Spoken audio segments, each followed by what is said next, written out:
ሰላም ጤና ይስጥልን። የጊዮን ዜና መረጃዎችን እንሆ። ጉና ክፍለ ጦር እስቴን ተቆጣጠረ። የአፋባ ሰሜን አማራ ቀጠና በላይ ዘለቀ እዝ ሜጀር ጀነራል ባንታ አባተ አንደኛ ኮር ጉና ክፍለ ጦር እስቴ ደንሳ ብርጌድና ስማዳ ሀገረ ቢዘን ብርጌድ በስቴ መካነ ኢየሱስ ከተማን ሙሉ በሙሉ ተቆጣጥረዋል። ከባድ ውጊያ የተደረገ ሲሆን ጠላት ወደ ደብረ ታቦር እግሬ አውጭኝ ሩጫውን ተያይዞታል። በአገዛዙ ፋኖ ናችሁ እየተባሉ የታጎሩ እስረኞችም ተለቀዋል። በርካታ የአገዛዙ አራጅ ሰራዊት ተደምስሷል። እስካሁን በርከት ያሉ የቡድንን መሳሪያና የነፍስ ወከፍ ክላሽ ተማርኳል። እንዲሁ አቸፈር በታላቅ ግለት ላይ ነው።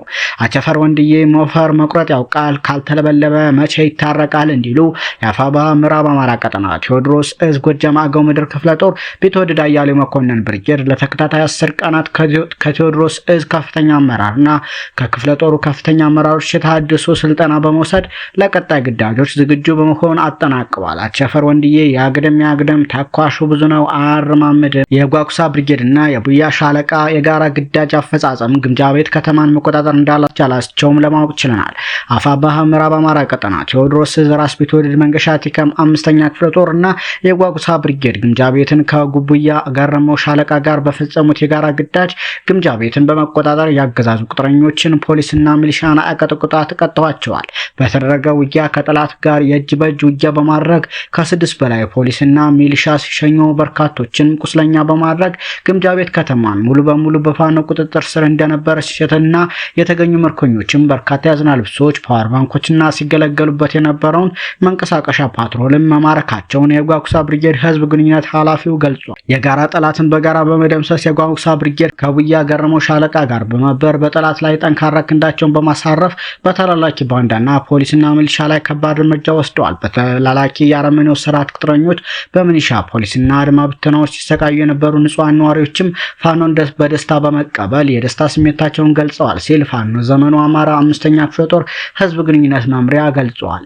ይህ በእንዲህ እንዳለ የልጅ ኢያሱ ኮር አህዶች በጥምረት በርካታ የጠላት ኃይል በመደምሰስ ከ30 በላይ ዙፋን ጠባቂ ሰራዊትና 45 ክላሽ በመማረክ ታላቅ ድል ተጎናጽፈዋል። የልጅ ኢያሱ ኮር ጥቅምት 8 2018 ዓ.ም ከጠዋቱ 11 ሰዓት እስከ ቀኑ 5 ሰዓት በሰሜን ወሎ ዞን ሀብሩ ወረዳ በወርጌሳ አካባቢ አምባሰል ወረዳ ውጫሌ ጨፌና ወርቃሪያ እስከ ኩታበር ወረዳ ተጋድሎ በማድረግ ታላቅ ድል አስመዝግቧል። በዚህ ውጊያ ግንባር በሰሜን ወሎ ዞን ሀብሩ ወረዳ ወርጌሳና አካባቢውን በራስ አሊ ክፍለ ጦር ስር የምትገኘው 4ኛ ሻለቃና በራምቦ ክፍለ ጦር ስር የሚገኙት ሻለቃ 1ና ሻለቃ 2 በመሆን በወርጌሳና አካባቢ ያሉትን ተራሮች ተብትቦ ይዞ የነበረውን የ11ኛ እዝ አካላት ላይ በተደረገ የማጥቃት እርምጃ ጋሚሱ ሲገደል ጋሚሱ ደግሞ እጅ ሰጥቷል። የአካባቢ ኖሮች እንዳሉት በተደረገ ውጊያ መከላከያ ላይ ከፍተኛ ኪሳራ እንደደረሰበት ያን ምስክርነታቸውን ሰጥተዋል። በዚህ ግንባር ብቻ የሞተ ጥላት ወታደር በርካታ ሲሆን ምርኮኛ 30 የተማረከ ክላሽ ብዛት 45 የወገብ ትጥቅ 42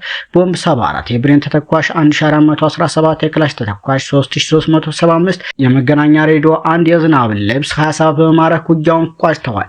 ሁለተኛው ግንባር ውጫሌ ከተማ ላይ የነበረ ሲሆን የአምባሳል ወረዳ ዋና መቀመጫ የሆነችው ውጫሌ ላይ ወፍ ሲበሩ ጭምር ሲደናበር ውሎ የሚያረውና ከተማውን ለመያዝ በተደረገ የተኩስ ልውውጥ በልጅ ኢያሱ ኮር አመራሩን የተነጠቀው ዝክንትር ወታደር ነፍስ ግቢ ነፍስ ውጭ አይነት ውሎ እንደዋልና ብዙ የሰራዊት አባል በፋኖ ጥይት ሰለባ እንደሆነ የውጫሌ ነዋሪና የራሳሊ ክፍለ ጦር አካል በሆነችው 2ኛ ሻለቃ ተዋጊዎችና የውጊያ ምስክርነታቸውንም ሰጥተዋል።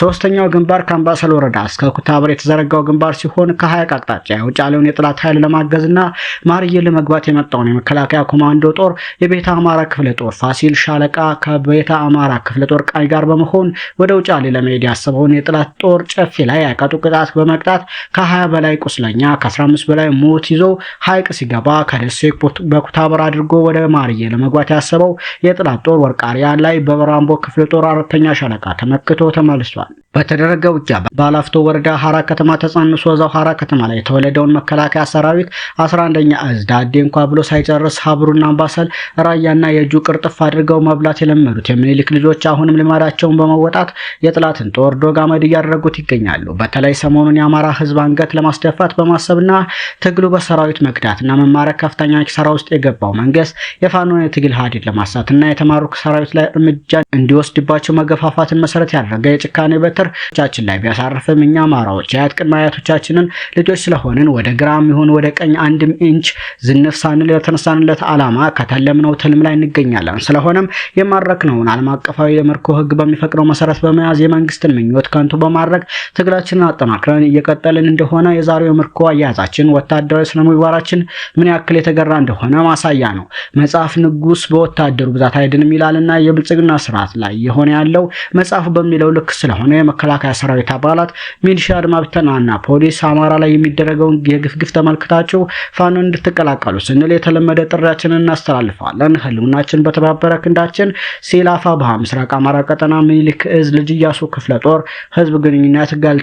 እንዲሁ የአማራ ፋኖ ብሔራዊ ኃይል ሰሜን አማራ ቀጠና በላይ ዘለቀ ዕዝ የሜጀር ጀነራል ዋንታ አባተ አንደኛ ኮር ታሪካዊቷ ግብና ክፍለ ጦር ሜጀር ጀነራል ዋንታ አባተ ተወርዋሪ ክፍለ ጦር ጣና ገላውዲዮስ ክፍለ ጦርና ነበልባሉ ፎገራ ክፍለ ጦር በደቡባዊ ጎንደር ቀጠና ከፍተኛ ድል ተቀዳጅተዋል። የሜጀር ጀነራል ዋንታ አባተ አንደኛ ኮር ጉና ክፍለ ጦር አንበሳው ስቴዲየንሳ ብርጌድ፣ አንዳቤት ብርጌድ፣ ሀገረ ቢዛን ብርጌድ፣ መቅደላ ብርጌድ፣ የጉና ክፍለ ጦር ቃኝና መሐንዲስ እንዲሁም የጉና ክፍለ ጦር አመራሮችና የሜጀር ጀነራል ዋንታ አባተ አንደኛ ኮር አመራሮች የተሳተፉበት አውደ ውጊያ ተደርጎ በጠላት ላይ ከፍተኛ የሆነ ሰብአዊና ቁሳዊ ኪሳራ ደርሷል። ዛሬም እንደ ትናንቱ ታላቅ ድል የፈጸሙት የጉና ክፍለ ጦር የስቴዲየንሳ ብርጌድ ከጠዋቱ 12 ሰዓት ጀምሮ ከአገዛዙ ዙፋን ጠባቂ ሰራዊት ጋር ፊት ለፊት የጨበጣ አውደ ውጊያ በማድረግ 3 የኮንክሪት ምሽግ በመሰባበር ጠላትን ሙሉ ለሙሉ ደምስሰውታል። አውደ ውጊያው በስቴ መካነ ኢየሱስ ከተማ በደንጎለት በየውቅራህና ቄጣ አድማሱን አስፍቶ የተካሄደ ሲሆን በየውቅራህና ቄጣና ደንጎሎት የፈረጠጠው ኃይል ሙሉ በሙሉ ተደምስሷል።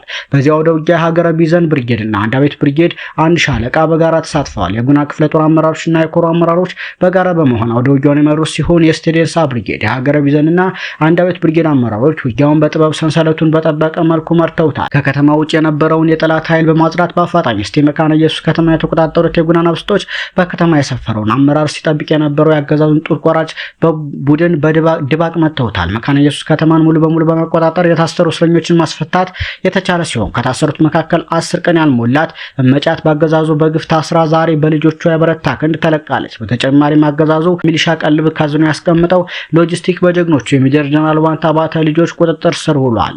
ሰሞነኛ መረጃዎች እነኝን ይመስሉ ነበር።